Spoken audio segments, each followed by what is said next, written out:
جویائے حق پارٹ 2 طالب صادق۔ یوں تو اس مہمان خانے میں ہمیشہ اور ہر زمانے میں تھوڑے بہت مہمان ضرور ٹھہرے رہتے ہیں، مگر آج کل مسافروں کی بہت کثرت ہے۔ کئی سو آدمی اس میں ٹھہرے ہوئے ہیں جو اکثر اوقات باغ کے اطراف میں پھیلے رہتے ہیں، اور یہ سایہ دار درختوں کی چھاؤں میں جا بجا یہ کیفیت نظر آتی ہے کہ دو دو چار چار آدمیوں کی ٹکڑیاں بیٹھی ہیں اور تبادلہ خیالات میں مصروف ہیں۔ اس وقت دوپہر کا وقت ہے، آفتاب سمت اطراس پر ہے اور دھوپ کی تپش سے کوہ و صحرا میں ایک آگ سی لگی ہوئی ہے، جس کی لپک یہاں تک پہنچتے پہنچتے تر و تازہ درختوں کی ٹھنڈک سے بہت کچھ دھیمی ہو جاتی ہے۔ اتنے میں ایک نیا شخص جو کہیں دور کے سفر سے گرمی کا مارا اور لو کے ٹوکوں سے جھلسا ہوا چلا آتا ہے، ایک خرجین کاندھے پر ڈالے ہانپتا اور پسینہ پوچھتا ہوا اس باغ میں داخل ہوا، جس نے گرجے اور خانقاہ کے درمیان میں ٹھہر کر چاروں طرف نظر دوڑائی،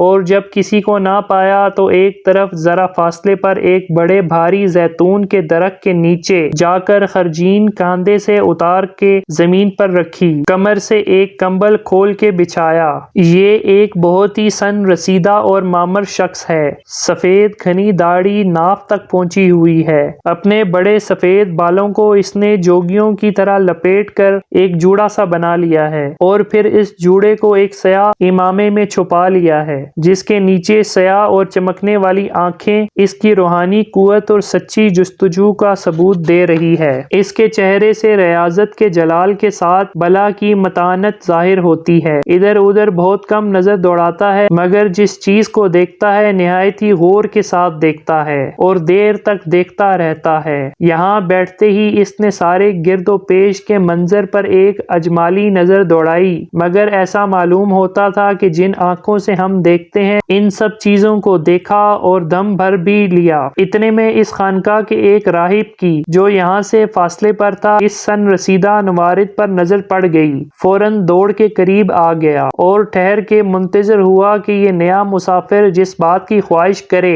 اسے پورا کر دوں، مگر قناع اور بے نیاز مسافر نے اس پر ایک نگاہ غلط انداز ڈالی اور پھر اپنے اندرونی خیالات کے سمندر میں غوطہ لگایا تو خبر ہی نہ تھی کہ کون پاس کھڑا ہے اور کیوں آیا ہے۔ آخر راہب نے اپنے انتظار میں تھک کر خود ہی سوال کیا، کیا آپ یہاں ٹھہریں گے؟ جواب، ہاں، جہاں ٹھہرنا تھا ٹھہر گیا۔ راہب، یہ تو ٹھہرنے کی جگہ نہیں ہے، مہمان خانے میں چل کر ٹھہریے۔ جواب، کیا یہاں ٹھہرنے کی ممانعت ہے؟ راہب، ممانعت تو نہیں ہے، مگر آپ کو یہاں تکلیف ہوگی۔ جواب، مجھے تکلیف نہ ہوگی۔ راہب، اچھا تو کھانے پانی یا جس چیز کی ضرورت ہو یہاں حاضر کر دوں؟ جواب، کسی چیز کی ضرورت نہیں۔ اب راہب لاجواب تھا اور سوچ رہا تھا کہ کس طرح اس محترم مہمان کی خدمت کروں اور کیوں کر اسے مہمان خانے کے اندر لے جا کر ٹھہراؤں، مگر تقریب گفتگو کی کوئی صورت نہ بنتی تھی۔ پوچھا، آپ کا وطن کہاں ہے؟ جواب، یاد نہیں۔ سوال، اور ارادہ کہاں کا ہے؟ جواب، معلوم نہیں۔ اب راہب اپنی اس دوسری کوشش میں بھی عاجز تھا اور گویا اپنی ہی طرف خطاب کر کے کہنے لگا، جو مسافر یہاں آتے ہیں مہمان خانے میں ٹھہرتے ہیں، اور جب اس شخص نے اس کا کچھ جواب نہ دیا تو کہا، ہمارے راہب اعظم کی تاکید ہے کہ جو مہمان یہاں آ کے فروکش ہو اسے کسی بات کی تکلیف نہ ہونے پائے۔ نوارد بوڑھا، تو مجھے اس بات کی تکلیف ہے کہ ان سے ملاقات نہیں ہوئی۔ راہب، آپ کو زیادہ انتظار نہ کرنا پڑے گا، وہ سال میں صرف ایک بار لوگوں سے ملتے ہیں اور وہ کل کا دن ہے۔ اسی شوق میں باہر کے صدہا منتظر لوگ آئے ہوئے ہیں، اور کل صبح آپ دیکھیں گے کہ بصرہ کی کس قدر خلقت آ کے جمع ہوتی ہے اور یہاں کتنا بڑا میلہ لگ جاتا ہے۔ نوارد، مگر میں میلہ دیکھنے نہیں آیا ہوں۔ راہب، مجبوری یہ ہے کہ انہیں عبادت اور ریاضت سے فرصت ہی نہیں ملتی، دنیا کی طرف توجہ نہیں کرتے۔ سال میں صرف ایک دن اس بات کے لیے ہے کہ نظر کو آسمان سے ہٹا کر دنیا کی طرف متوجہ کریں، اس کے سوا اور کسی دن کوئی ان سے نہیں مل سکتا، اور ملے کس سے، وہ دنیا میں ہوتے ہی نہیں۔ نوارد: یہاں کے خادموں اور راہبوں میں سے کوئی ان کے پاس نہیں جاتا کیا؟ راہب: ہم سب کو بھی ان کی زیارت سال میں صرف ایک ہی بار ہوتی ہے۔ صرف ان کے ایک خاص مرید ہیں جو 50 سال سے ان کی خدمت کر رہے ہیں، وہی ان کے خلیفہ و جانشین ہونے والے ہیں، نائب الشیخ کہلاتے ہیں، اور ان کے پاس آتے جاتے ہیں، انہی کے ذریعے سے ہمیں ان کے احکام مل جایا کرتے ہیں۔ نوارد: تو انہی نائب الشیخ صاحب ہی کے ذریعے ان مقدس شخصیت کے پاس اتنا ہی کہلا بھیجیے کہ انطاکیہ کی خانقاہ کے مرشد بونیفیس نے اپنے ایک مرید کو حضور کی خدمت میں بھیجا ہے، جو حاضر ہے اور قدم بوسی کا امیدوار ہے۔ راہب: یہ پیغام آج ہی پہنچ جائے گا، لیکن یہاں درخت کے نیچے آپ کو تکلیف ہوگی، میں مہمان خانے کا ایک حجرہ خالی کرائے دیتا ہوں، آپ اس میں چل کر ٹھہریں۔ بوڑھے آدمی نے اس کے جواب پر توجہ نہ کی، مگر جب دیکھا کہ راہب جواب کا منتظر کھڑا ہے، جاتا ہی نہیں، تو ایک لاپرواہی کی آواز سے کہا، جس بات کا جواب مل چکا ہے اس کے متعلق دوسرے جواب کا انتظار نہ کیجیے، جہاں ٹھہرنا تھا ٹھہر چکا ہوں اور میں یہیں اچھا ہوں۔ راہب نے اس غیر متوقع جواب کو ناگواری کے ساتھ سنا اور واپس چلا گیا۔ اب اس بوڑھے نے اٹھ کر خرجین سے ایک لوٹا نکالا، اسے لے کر درختوں کے سائے ہی سائے اس چشمے کے کنارے گیا جو کوہستان صخیر سے آیا ہے، اور اس کا پانی محفوظ کرنے کے لیے گرجے اور خانقاہ کے درمیان میں ایک بڑا حوض بنا دیا گیا ہے، جس میں مختلف نالیوں اور موریوں کے ذریعے سے پانی گر کے پودوں اور درختوں کی جڑوں میں تقسیم ہوتا ہے۔ اس حوض کے کنارے بیٹھ کر اس نے منہ اور ہاتھ دھوئے اور پھر لوٹا بھر کے اپنی اقامت گاہ واپس آیا، خرجین سے چند خشک چھوارے نکال کے کھائے، سیر ہو کے پانی پیا، اور پھر سب چیزوں کو اسی خرجین میں رکھ کے خرجین کو کھینچ کے کمبل کے قریب کیا اور اس پر بڑے اطمینان کے ساتھ سر رکھ کے سو گیا۔ آنکھ لگتے ہی زیتون کا درخت اپنی ٹہنیوں اور پتیوں سے پنکھا جھولنے لگا۔ خدا جانے کب کا تھکا ماندہ تھا کہ سویا تو ایسے سویا کہ مغرب کا وقت ہو گیا۔ گرجے میں عبادت کے لیے گھنٹا بجنے لگا۔ تمام راہب خانقاہ سے اور مسافر مہمان خانے سے نکل نکل کر عبادت کے لیے گرجے کی طرف چلے، اور وہ غافل پڑا سو رہا تھا۔ آخر وہی راہب جس نے پہلے پہل سے اس سے گفتگو کی تھی، اس کے قریب آیا اور پاؤں کے ساتھ کھڑا ہو کے سوچنے لگا کہ جگاؤں یا نہ جگاؤں۔ بوڑھے کی خشک مزاجی کی وجہ سے جگانے کی جرأت نہ ہوتی تھی، ڈرتا تھا کہ کہیں برہم نہ ہو جائے، مگر جگانے کی کچھ ایسی شدید ضرورت تھی کہ دل مضبوط کر کے کئی بار پکارا، مگر کچھ اثر نہ ہوا۔ تب جھک کے آہستہ سے ان کا پاؤں دبایا۔ غصے سے بوڑھے نے چونک کے آنکھ کھولی اور پوچھا، کیا ہے؟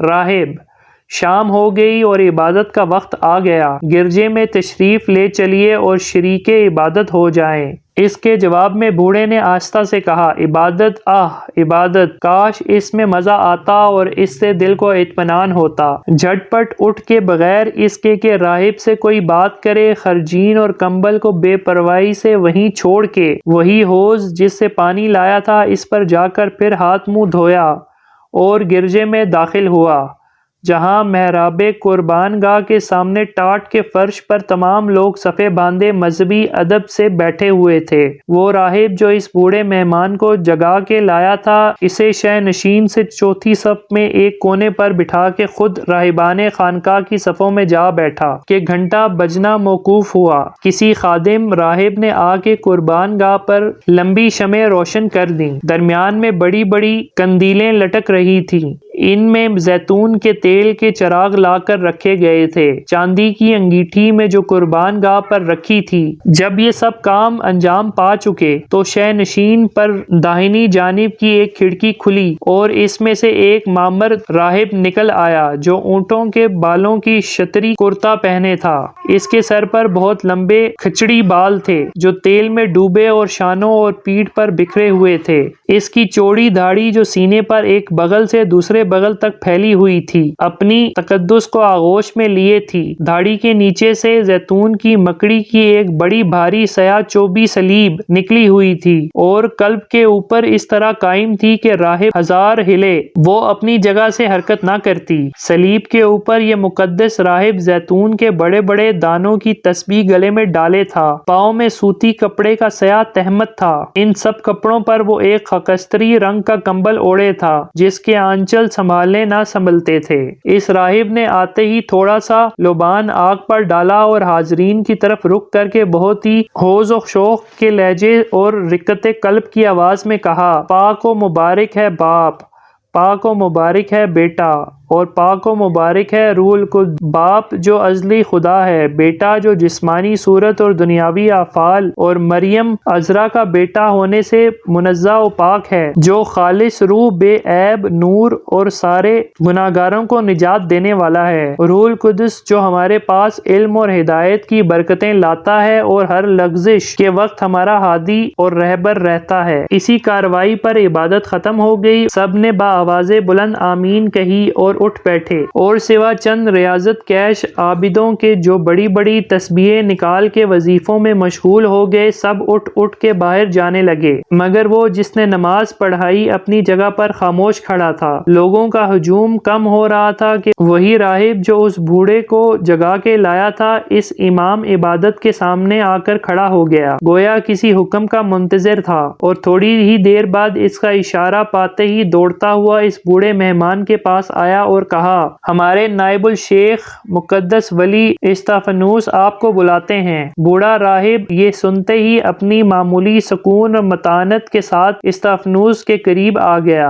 اس کے آگے سجدہ کیا اور ادب سے دست و بستہ شینشین کے نیچے کھڑا ہو گیا۔ استفانوس اتر کے پاس آیا، اس کے سر اور پیٹھ پر اپنا برکت کا ہاتھ پھیر کے کہا، آپ بڑے خوش نصیب ہیں، میں کسی سے ملتا نہیں، آپ کو بلا رہے ہیں اور آج ہی غروب آفتاب کے وظیفوں کے بعد آپ سے ملیں گے۔ بڑی خوشی کی بات ہے کہ آپ کو طالب صادق بتاتے ہیں۔ نوارد، مجھے اس خوش قسمتی پر فخر ہے۔ استفانوس، حقیقت آگاہ ولی بونیفیس سے جدا ہوئے آپ کو کتنے دن ہوئے؟ نوارد، حضرت بونیفیس کو دفن کر کے اور آغوش لحد کے سپرد کر کے ان کی آخری وصیت کے مطابق اس روحانی دربار میں حاضر ہوا ہوں۔ ان کی وفات کو 3 ہفتہ ہو گئے ہیں۔ استفانوس، نہایت متاثر ہو کے، آہ! وہ مسیح جو جوار رحمت میں گئے اب مسیح کی بادشاہت میں ہیں، میں اب سمجھا۔ مقدس شخص نے اس لیے آپ کا نام سنتے ہی فرمایا، وہ بونیفیس کا ایلچی نہیں، خود بونیفیس اور ان کا قائم مقام ہے۔ معلوم ہوتا ہے کہ اپنی نورانی آنکھوں سے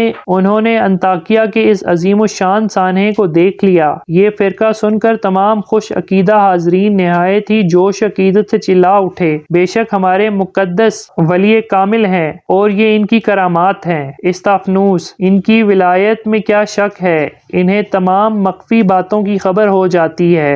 دیکھو یہاں ابھی تک کسی کو خبر نہیں ہے مگر انہی حضرت ولی بونیفیس کے سفر آخرت کی خبر ہو گئی۔ ایک راہب، کیوں نہ خبر ہوتی، ساری دنیا میں اب ان سے بڑا کوئی ولی نہیں ہے۔ ان کے بعد استفانوس نے اس راہب کی طرف دیکھ کر جو تازہ وارد مہمان کو بلا لایا تھا کہا، حضرت 1 گھنٹے میں اپنے وظیفے سے فارغ ہو جائیں گے، اس وقت تم ان بزرگ کو لے کر میرے حجرے میں حاضر ہو جانا۔ یہ کہہ کر استفانوس شہ نشین پر گیا اور جس کھڑکی سے آیا تھا اسی کو کھول کے واپس چلا گیا، اور وہ بوڑھا مہمان اپنے رفیق کے ساتھ اسی زیتون کے درخت کے نیچے آیا جہاں اس کی کملی بچھی ہوئی تھی۔ لیکن اس خبر کے مشہور ہو جانے سے کہ خانقاہ کے مقتدائے اعظم اور دنیا کے سب سے بڑے ولی کامل بحرا نے اس تازہ وارد بوڑھے راہب کو طالب صادق ٹھہرایا اور اپنی واز کے خلاف آج رات کو اسے زیارت اور قدم بوسی کی عزت دیں گے، ہر شخص کا خیال اس بوڑھے کی طرف متوجہ ہو گیا تھا۔